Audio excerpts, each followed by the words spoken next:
నేను చదవాలంటే చదవను. తప్పు రవి, అలా అనకూడదు. పద స్కూల్కి వెళ్దాం. నేను వెళ్ళను, నిన్ను వెళ్ళనివ్వను. రవి, నిన్ను వెళ్ళనిస్తే నేను రాలేదని మా అమ్మతో చెప్తావుగా. ఏడిచాడు, చెప్తే కాళ్ళు ఎరకొడతాం. మా నాన్న జేబులోంచి భలే సిగరెట్లు కొట్టిస్తారా.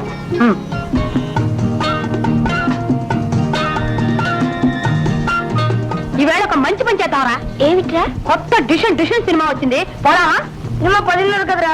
నువ్వు కాసేపు తాకడుగున్నానంట్రా. డబ్బుందా? ఇదిగో 5 రూపాయలు. ఓ, రాత్రి వరకు సరిపోతాయిరా. చదండ్రా.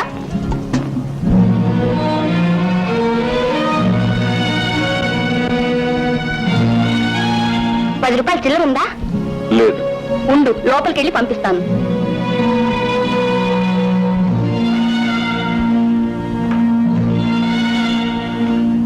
పార్వతి, నువ్వు ఇంకా వెళ్ళలేదా?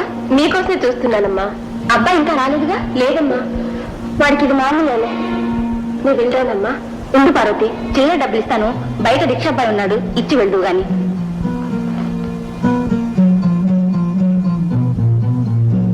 ఇగో పార్వతి, డబ్బులు.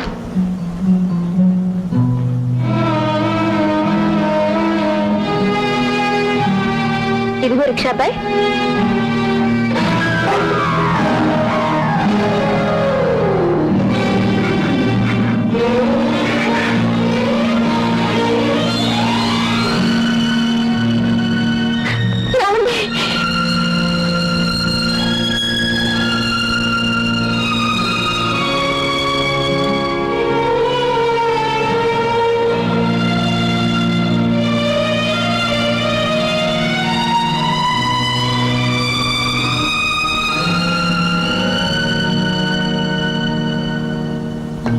త్యాగానికి మారు పేరు మహాత్మా గాంధీ.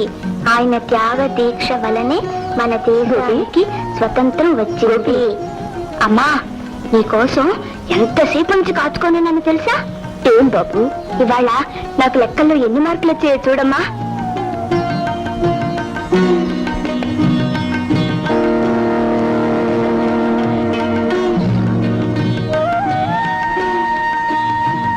ఎందుకమ్మా ఏడుస్తున్నావు? అబ్బే, ఏం లేదు నాయనా.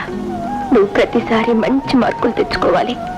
నువ్వు గొప్పగా చదువుకోవాలి, గొప్పవాడివి కావాలి. అలాగేనమ్మా. పద బాబు, పద.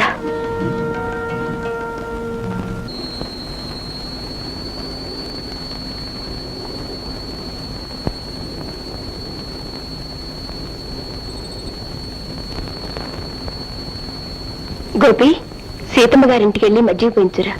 అలాగేనమ్మా.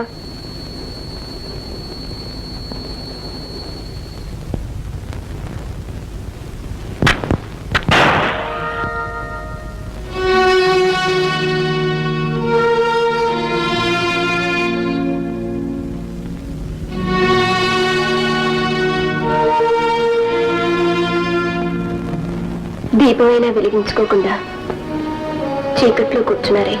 గుడ్డి దీపం వెలుతురికి గుండెల్లో చీకటి పోటుగా. ఎంఏ చదువుకున్న నీ మొగుడు రిక్షా లాగడం చూసి బాధపడుతున్నావా? పడతావా? నాకు తెలుసు. అదే నేను చదువులేని వాడినైతే నువ్వు బాధపడవు. అందుకే పార్వతి, చదువంటే నాకు అసహ్యం, పగ, ద్వేషం. కళ్ళారా నువ్వే చూసావుగా చదువు నన్ను ఏ గతికి తెచ్చిందో. ఫ్యాక్టరీలో కూలి పని కూడా పనికిరావు పో అన్నారు.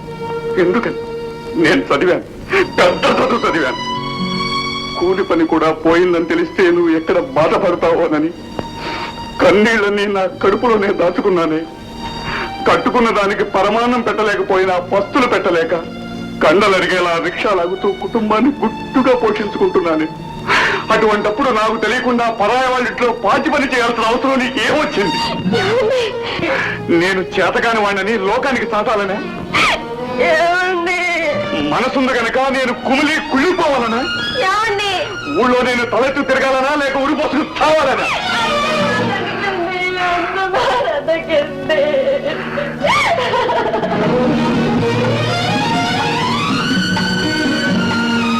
అర్థమైంది పార్వతి, అర్థమైంది. నువ్వు ఎందుకు కష్టపడుతున్నావో ఇప్పుడు అర్థమైంది. ఏమండి, నాకు తెలియకుండా నా మాట లెక్క చేయకుండా గోపిని చదివించాలి కదా. నా మాట వినండి. ఇంకా ఏమిటి వినేది? అందరితో పాటు దేవుడు కూడా నాకు ఎదురు తిరిగినా నువ్వు ఒక్కదానివి నా మాట వింటావని నాడు పిచ్చిగా నమ్మాను. అదంతా పచ్చి అబద్ధమని ఇప్పుడు తెలుసు. అది కాదండి. ఏది కాదు. రేపు నా బిడ్డ నాలా కాకూడదని, తన కాళ్ళ మీద తను నిలబడాలని కార్ షెడ్ లో పని కుదిర్చాను. అక్కడే పని నేర్చుకుంటున్నాడని అబద్ధం అంటూ స్కూల్ పంపించడం నిజం కదా. మాట్లాడవే. చదివించి వాడిని ఏం చేస్తాం? నాలా రిక్షావాణి చేసి రోడ్డు ఎక్కిస్తాం, అంతేగా? చదువుని మీరు అపార్థం చేసుకుంటున్నారు. లేదు, బాగా కాచి వడబోసి మరి అర్థం చేసుకున్నా. చదువు కేవలం ఉద్యోగం కోసం కాదండి. విజ్ఞానం అంటూ ఉంది. విజ్ఞానం విజ్ఞానం విజ్ఞానం విజ్ఞానం కోసమే మా చెల్లెల్ని చదివించాం. అదేం చేసిందో నీకు తెలీదు. తను వీధికెక్కి మా కుటుంబాన్ని కూడా వీధులకు ఎక్కించింది. అది కేవలం చదువు వల్ల కాదండి. మన రాధ నోర్మై!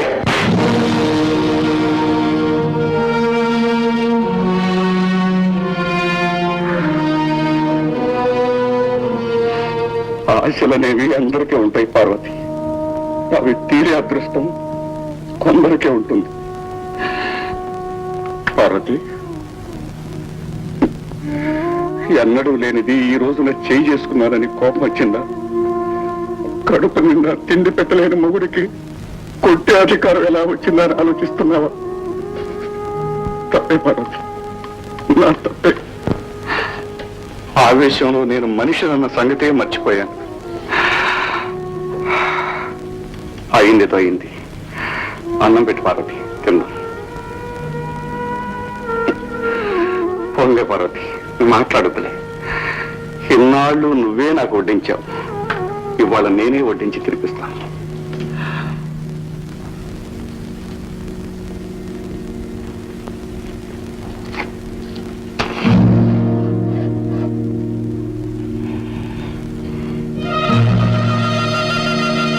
పార్వతి,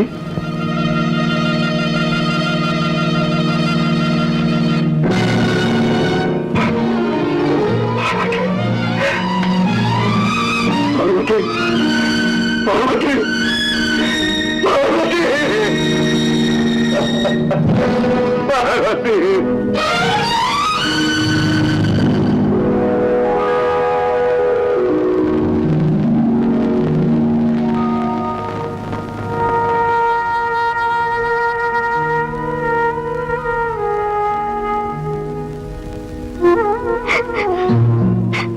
గోపి,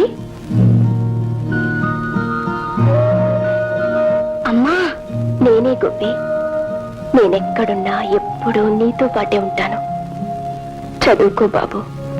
నువ్వు గొప్పగా చదువుకోవాలి, గొప్పవాడివి కావాలి. అప్పుడే నాకు తృప్తి. చదువుకుంటానమ్మా, బాగా చదువుకుంటా.